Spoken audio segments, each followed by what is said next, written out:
We're back for round three. We're back for round three. Let's go. All right. Internet is finally working really good over here. That's amazing. Amazing. Of all the categories on the list, this one sits in the most interesting position with Upanishadic thought because beauty occupies an ambiguous space. It can flatter the senses and deepen entanglement, or it can become a doorway. The tradition is allured to both possibilities. The metaphysics of beauty in the tradition. Beauty is really important. Beauty is really important. The Taittiriya Upanishad contains a remarkable passage, often called the calculus of bliss.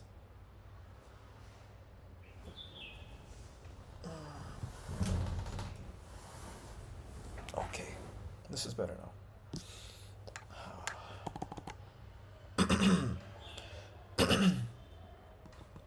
Contains a remarkable passage, often called the calculus of bliss. It describes the joy of a healthy, wealthy, well-loved young man as a unit of human happiness, then multiplies it 100-fold for each high level of being, ascending through various celestial states until it arrives at the bliss of Brahman itself. The point is not literal cosmology. The point is that we call beauty and joy in ordinary experience. Is what we call beauty and joy in ordinary experience is faint reflection of something vastly greater. The reflection itself can either trap us in the surface or beacon us inward. Beacon us inward. Really cool. It describes the joy of a healthy, wealthy, well-loved young man as a unit of human happiness and multiplies it 100-fold for each higher level of being, ascending through various celestial states until it arrives at the bliss of Brahman itself. The point is not literal cosmology. The point is that what we call beauty and joy in ordinary experience is a faint reflection of something vastly greater. And the reflection itself can either trap us in the surface or beacon us inward. This is why the Vedic and later Hindu aesthetic traditions developed the concept of ras, which literally means juice or essence, but came to mean refined aesthetic experience.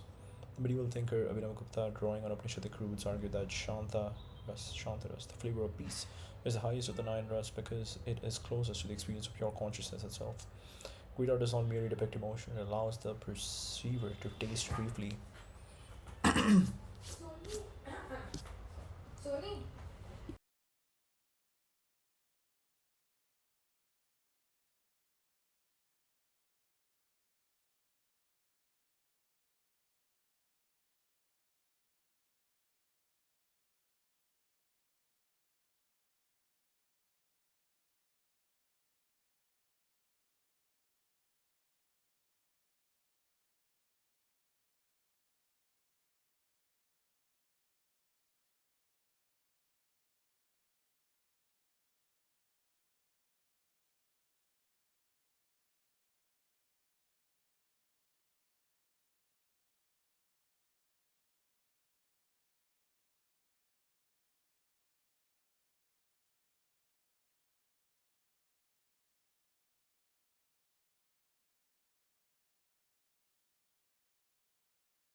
Okay, hello.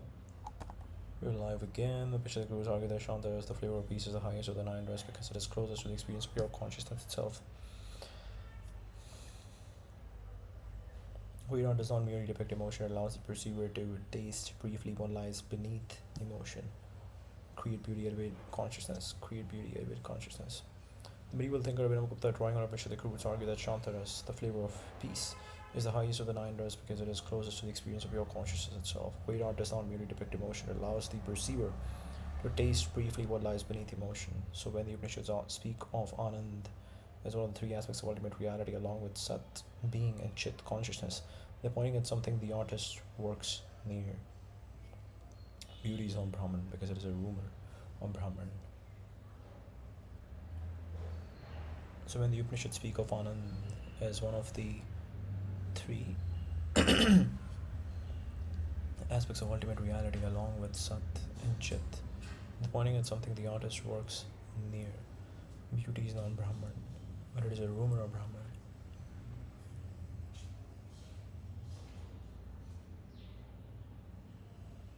The joy of a healthy, wealthy, well-loved young man is a unit of human happiness and multiplies at 100-fold for each high level of being ascending through various celestial states until it arrives at the bliss of Brahman itself. The point is not literal cosmology. What we call beauty and joy in ordinary experience is a faint reflection of something vastly greater.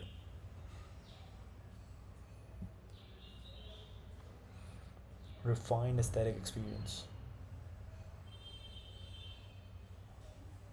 Closest to the experience of pure consciousness itself. Does not merely depict emotion, it allows the perceiver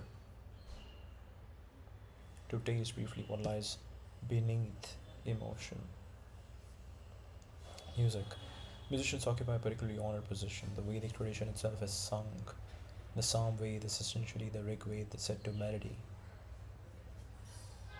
Musicians occupy a particularly honored position. The Vedic tradition itself is sung. The Psalm Ved is essentially the Rig Ved set to melody. And the recitation of the Upanishads has musical structure. Wow. Okay, I'm thinking about something.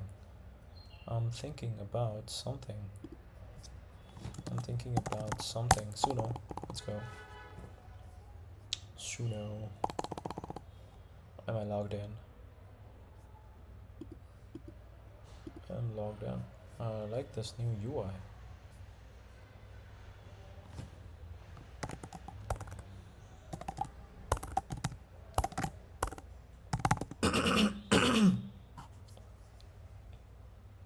Okay, we can share now. So Sanskrit hymns, Sanskrit mantras as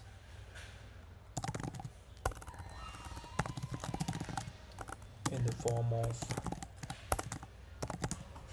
house music. Let's go.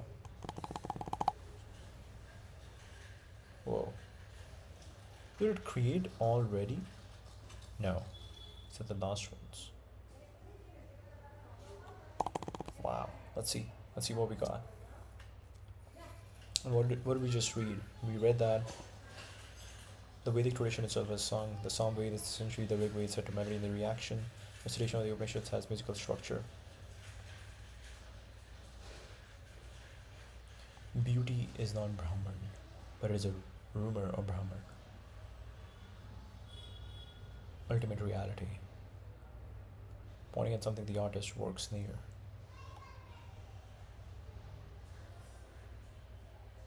Musical structure. Chand Yoga opens with the meditation on Om, the primordial sound, suggesting that sound itself is closer to the unmanifest and visible form. Sound itself is closer, suggesting that sound itself is closer to the unmanifest and visible form.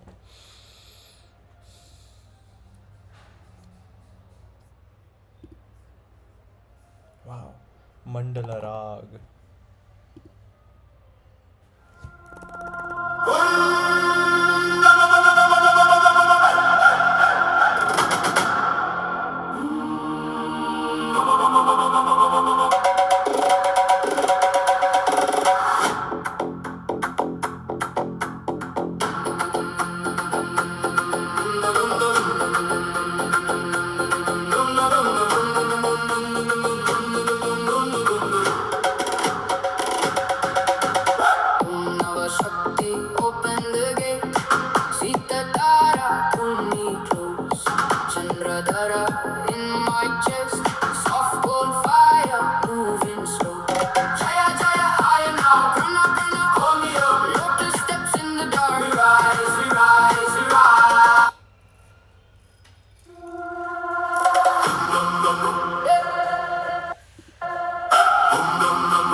on me up. Look just steps in the dark. We rise, we rise, we rise. Oh Shanti, Shanti, oh.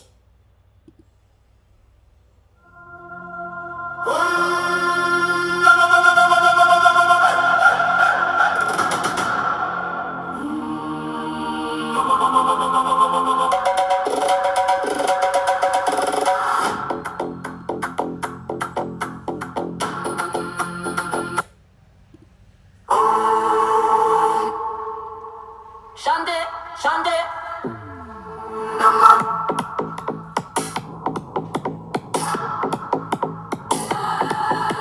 Flash her runs in my chest, moon on the river stone. I came here with my hands off to leave my fear alone. Salt on the temple steps, dust in my open palm. You call my name and echo.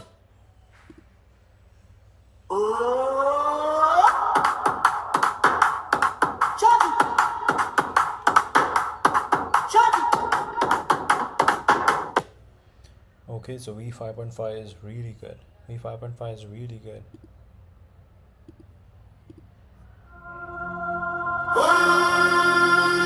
There's a clear difference between V4.5 and V5.5.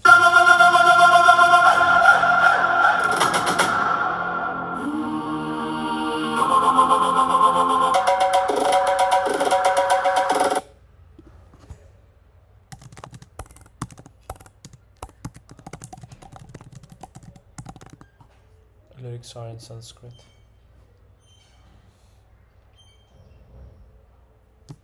Really cool. Really cool. Really cool. Om Namo Dhvani.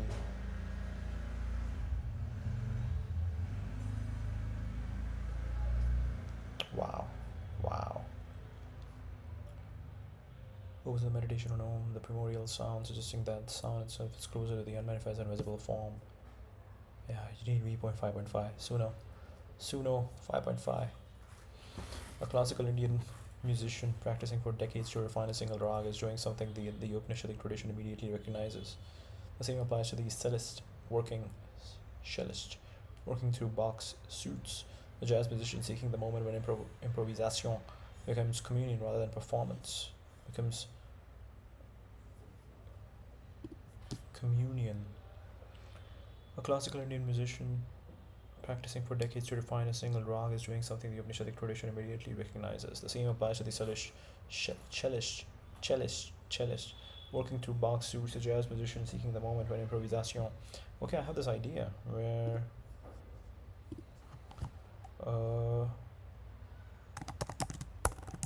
music, what do we call it? Rave, where every music is AI generated. Suno 5.5. Oh my god. Oh my god, you can actually do that.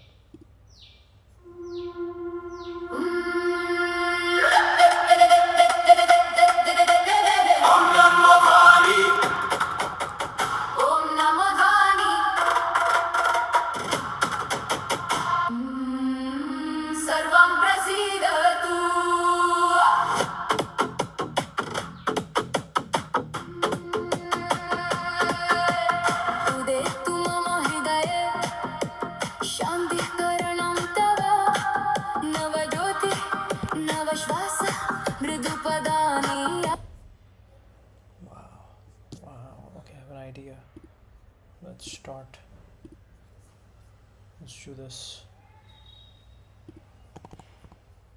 Let's do this.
What we need is a group chat. What we need is a group chat where we all drop our AI generated music.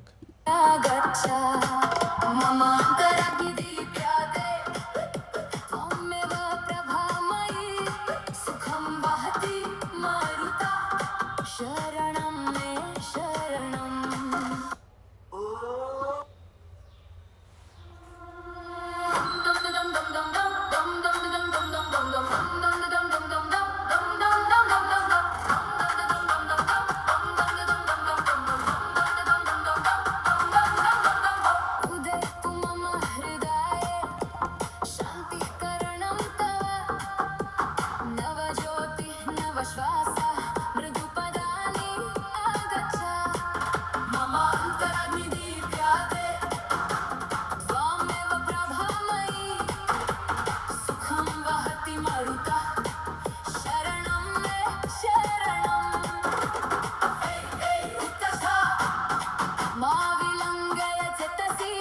This is really cool. This is really cool. Suno is really cool.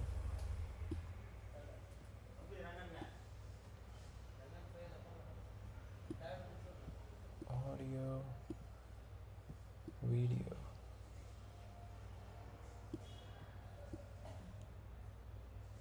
Okay.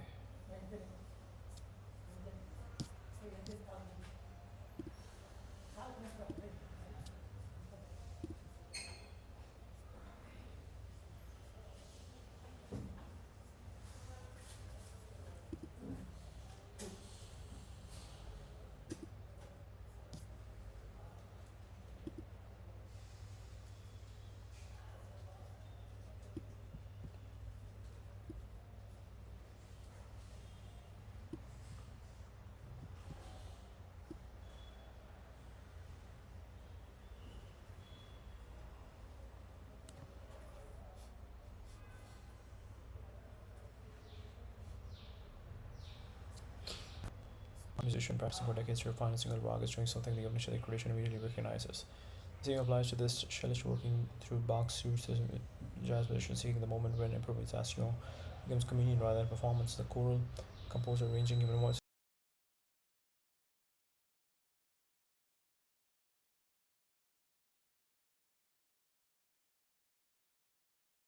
in a way that creates more silence than sound.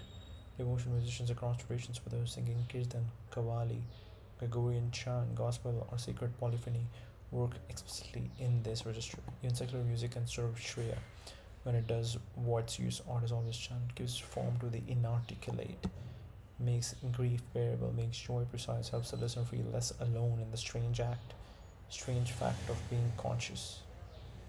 Poetry and serious literature. The Upanishads are themselves often poetry. Their compression, their use of paradox, their willingness to circle around what cannot be directly stated, all of this is the poet's craft. Poetry evoking the lineage of Rilke, Rumi, Akhmatova, Hopkins, Tagore, or Mary Oliver is doing unrecognizably Upanishadic work using language to point past language. Novelists belong here too, though with a caveat. The duration to distinguish between literature that takes the inner life of human beings seriously, that wrestles with mortality, conscience, love and meaning, and entertainment, that merely arranges plot to deliver dopamine. Tolstoy and Dostoevsky, George Eliot, Marilyn Robinson, James Baldwin, all in their different ways use the novel as a vehicle for moral and metaphysical inquiry.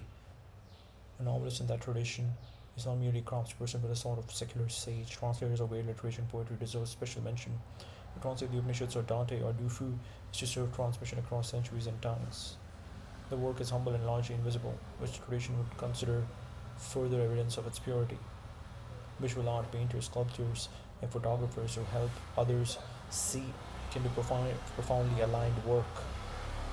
Visual art, painters, sculptors, and photographers who help others see can do profoundly aligned work. The Kina Upanishad asks, what is that by which the eye sees but which the eye cannot see? A photographer like Sebastião Salgado, documenting human dignity in extreme circumstances. A painter like Agnes Martin. Agnes Martin is pretty cool.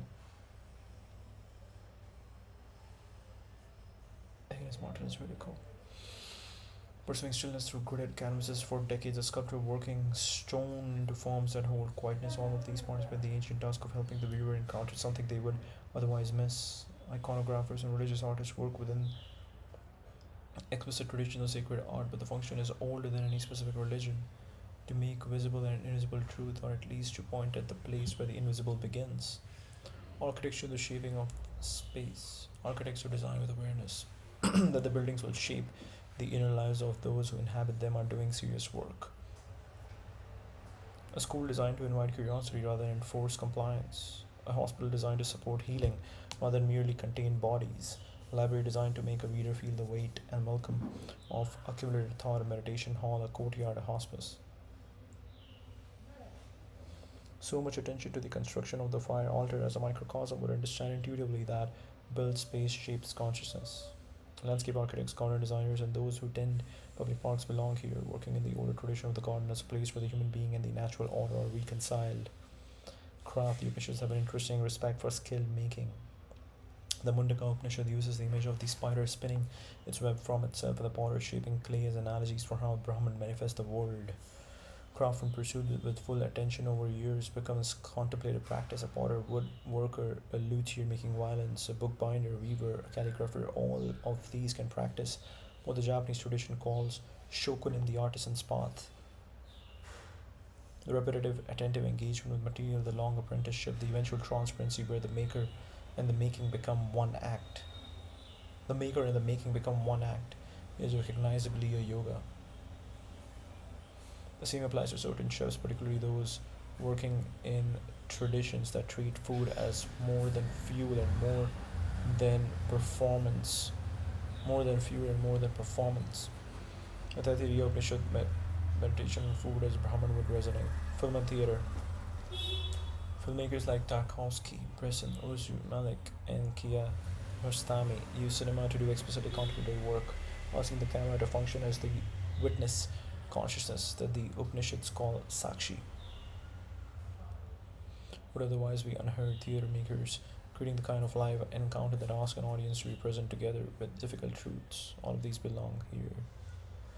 The necessary distinction. The Upanishadic sage would insist on a hard question: does the work elevate consciousness or does it merely stimulate it? Does the work elevate consciousness or does it merely stimulate it? Most of what is called creative work today is by this standard Preya, dressed in the costume of Shreya. The rising creative, the content producer optimizing for engagement, the algorithm tuned songwriter, the streaming era novelist writing to template, may all be technically skilled, but the work is oriented toward capturing attention rather than refining it. Capturing retention rather than refining it. Wow. Priya or Shreya, pleasant or I forgot the meaning of Shreya.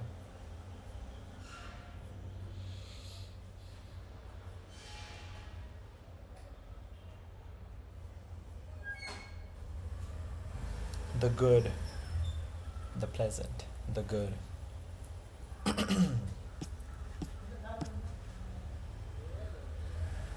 The advertising creator, the content producer optimizing for engagement, the algorithm tuned songwriter, the streaming and novelist writing a template. May all be technically skilled, but the work is oriented toward capturing attention rather than refining it. The tradition would also note that the artist's own inner life matters enormously. Art emerges from the artist's depth or shallowness. A musician who has not done the inner work transmits through their playing exactly that absence. A novelist whose ego dominates their craft produces work that aggrandizes rather than illuminates. A novelist whose ego dominates their craft produces work that aggrandizes rather than illuminates. The Upanishadic emphasis on tapas, disciplined inner heat. The Upanishadic emphasis on tapas, disciplined inner heat, and swadhyaya, self study, applies directly. The artist must work on themselves, not only on their work. Work on themselves, not only on their work. Software. You gotta upgrade the software. You gotta keep upgrading the software. This is why so many traditions, including the Indian, have linked artistic mastery to spiritual practice. The Dhrupad singer, the No actor, the icon painter, the calligrapher in the Zen tradition all train as much in attention and self-knowledge as in technique. The Mundaka Upanishad gives the famous image of two birds in the same tree. One eats the fruit, the other simply watches. Most art, even most beautiful art, is made by the first bird, the one absorbed in tasting. And the art that elevates consciousness is made by someone who has caught a glimpse of the second bird and who works to help others glimpse it too. This is perhaps the cleanest definition of when creative work becomes Shreya. It is art made in remembrance of the witness, offered so that others might also remember.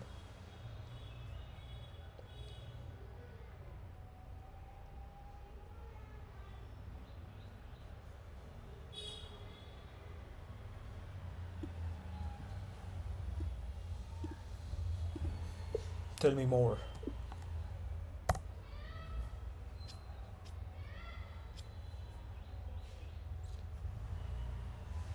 One of the most practical and demanding teachings of the Upanishadic tradition, the idea that the quality of any work, especially creative or contemplative, is inseparable from the inner condition of the one who does it.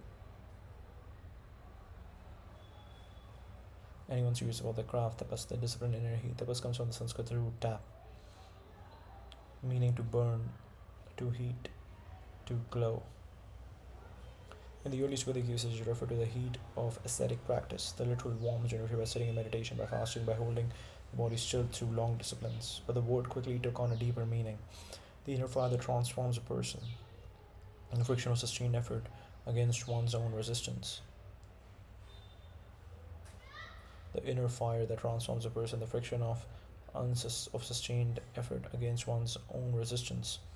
The Taittiriya Upanishad gives tapas a striking place. When the young student Bhrigu asks his father Varuna to teach him about Brahman, his father refuses to give a direct answer. Instead, he says, "Seek to know that from which all these beings are born, by which, when born, they live, into which they enter at their death. That is Brahman."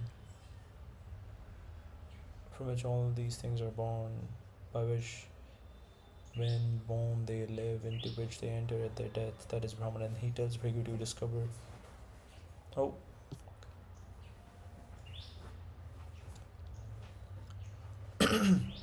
And he tells Bhrigu to discover this through tapas. Returns again. Bhrigu does tapas, returns with a partial answer is sent back. Just more tapas, returns back. And through this process, gradually deepens understanding from food to bread to mind to consciousness to bliss. The teaching is unmistakable, real knowledge is not received passively, it must be earned through sustained inner effort that changes the seeker. The teaching is unmistakable, real knowledge is not received passively, it must be earned through sustained inner effort that changes the seeker. So what tapas means practically, it is a willingness to do difficult work repeatedly, especially work that goes against the grain of one's preferences, comfort, and ego. For a musician, it is the daily return to scales and exercises long after they are tedious. For a writer, it is showing up at the desk on the days when the work feels dead. For a meditator, it is sitting through restlessness without escaping into distraction. For anyone, it is the slow burning away of the falls through patient attention. The Bhagavad Gita, drawing on Upanishadic vocabulary, later distinguishes three kinds of tapas: of the body, cleanliness, simplicity, non harm; of speech, truthfulness, kindness, restraint; and of the mind, serenity, gentleness, silence, self control. Bye bye.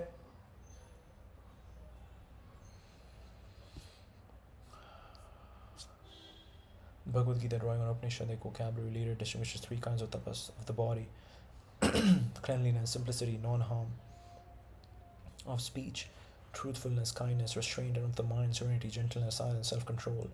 All three are required. The artist who refines their craft but speaks cruelly, or who writes profoundly but lives in chaos, is doing partial tapas only, and the partiality shows in the work.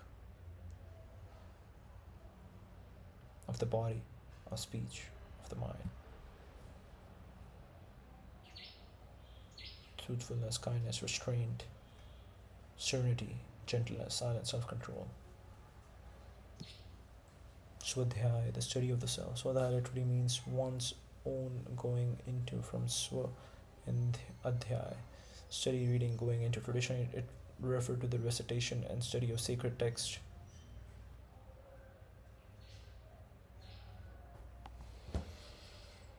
Particularly the Vedas, the student would memorize and chant the text daily, and through long familiarity, the meaning would deepen layer by layer.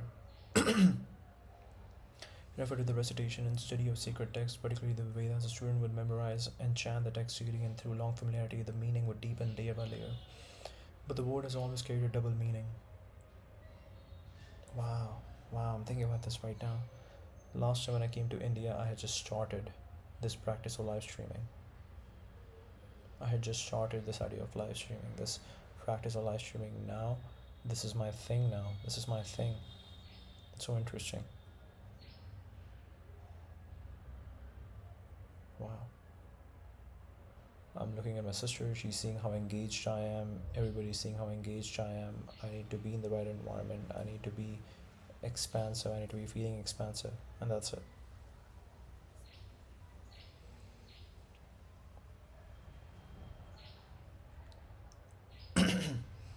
But the word is always carried a double meaning, because to study the sacred text is also to study oneself. The texts are mirrors. When the Chandogya Upanishad teaches Tattvamasi, that thou art, the student who recites it is not merely memorizing doctrine, they are Tattvamasi, that thou art, you are it. I think, what's the meaning?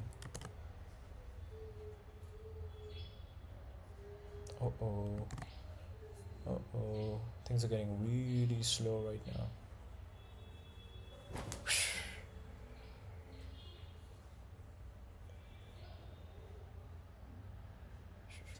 Okay.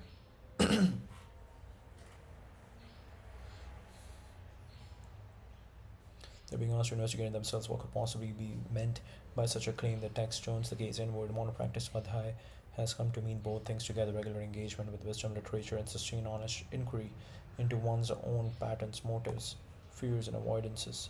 It is the opposite of the unexamined life. It includes journaling, contemplation, working with a teacher, the careful noticing of one's reactions, the willingness to see what one would prefer not to see.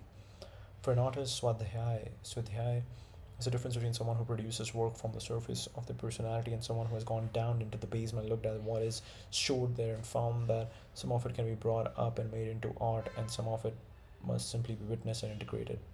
The novelist who has done Swadhyaya writes differently about jealousy or grief or longing than the one who has only observed these things in others.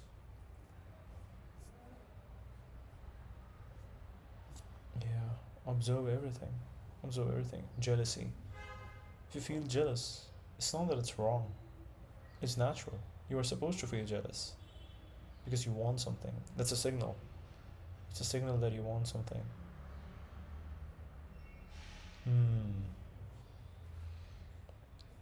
Why both together? The two practices are paired in the tradition for a reason. Tapas without swadhyaya becomes mere willpower, often turning into a hard and brittle discipline that may produce technical mastery but no real wisdom. We have all encountered the artist who has practiced for 40 years and is still small, still defended, still unable to make work that breathes. The oars were put in, but the self was not examined, so the same patterns repeated themselves at higher and higher levels of skill. So the eye without tapas becomes endless self analysis with no transformation, the contemporary affliction of the person who has read every book on meditation and never sat for 30 consecutive days, who has insight after insight in therapy and changes nothing. Understanding without sustained practice does not actually free anyone. Together, the two form a complete movement. Swadhyaya shows you what needs to change. Tapas is the heat that actually changes it. Tapas gives you the capacity to sit with difficulties. Swadhyaya tells you which difficulties matter and which are merely habit. The Yoga Sutras of Patanjali, which inherit Upanishadic vocabulary, place both in the foundational list of practices called Niyam alongside cleanliness, contentment, and devotion to a higher principle. None of the five stands alone. What this looks like in a creative life, consider a working novelist. The tapas side is visible, the morning routine, the daily word count maintained through indifference and rejection. The years, I think the word count doesn't matter. Just sit down, sit down. After a point, the word count doesn't matter. It's all about your love. You feel something is empty if you're not doing the work. So you have to just do the work. You have to do the work. The use of unpublished apprenticeship, the willingness to throw out a year's work when it isn't right. The Swadhyay side is less visible but more decisive. The soul recognition that one's protagonists are all subtle versions of oneself, avoiding the same fear, the discovery that one writes love poorly because one has never really examined one's own capacity for it. The painful insight that what feels like artistic standards is sometimes contempt for one's readers or for oneself. The novelist who does only the tapas side becomes prolific but stuck, producing variations on the same novel. The novelist who does only the Swadhyaya side has many insights and no books, producing variations on the same novel. The novelist, tapas and Swadhyaya, discipline and self study, discipline and self study, discipline and self study. Wow. Who does only the tapas side becomes prolific but stuck, producing variations on the same novel. The novelist who does only the Swadhyaya side has many insights and no books. The one who does both. It's a cycle. Cycle needs to keep going. The software needs to be upgraded, work needs to be done. Software upgrade, work done. Software upgrade, work done. The one who does both slowly becomes a different writer at 50 than they were at 30, and the work shows it. The same structure applies to musicians, painters, dancers. It's so interesting. With AI, we are growing, our consciousness is growing, AI is growing. So this is exactly, we are again the same cycle. Musicians, painters, dancers, filmmakers, and the tradition would insist also the therapists, teachers, doctors, leaders, and parents, anyone whose work depends on what they are made of, which is finally everyone. One further claim that is easy to soften but should be stated plainly: the tradition does not believe that tapas and swadhyaya are optional refinements for those who feel called to them. It believes they are the actual conditions for a fully human life. Without sustained inner work, one remains in the Upanishadic phrase, asleep among the waking, moving through years and decades without ever genuinely encountering oneself or the world. This is uncomfortable because most lives, including most successful and outwardly admirable lives, do not include serious tapas or swadhyaya. The tradition would say with neither judgment nor consolation that such lives are nevertheless not yet fully lived. The good news is that the practices are available at any age, and the inner fire once kindled can do remarkable work in even a few sustained years. The Mundak Upanishad puts it directly. This Atma cannot be attained by one without strength, nor through heedlessness, nor through tapas without right direction. But the wise one who strives by these means enters the abode of Brahman. Strength, direction, and heat. Swadhyaya gives the direction. Tapas gives the heat. Swadhyaya gives the direction. Tapas gives the heat. Heat, tapas, discipline, work, momentum. The strength is what grows in a person who practices both over years without giving up and without needing to be impressive about it. Anything real ever gets made.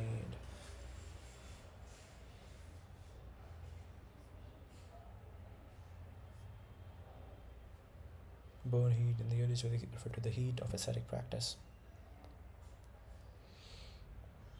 The inner fire that transforms a person, the friction of sustained effort against one's own resistance. Okay, bus stream, merci.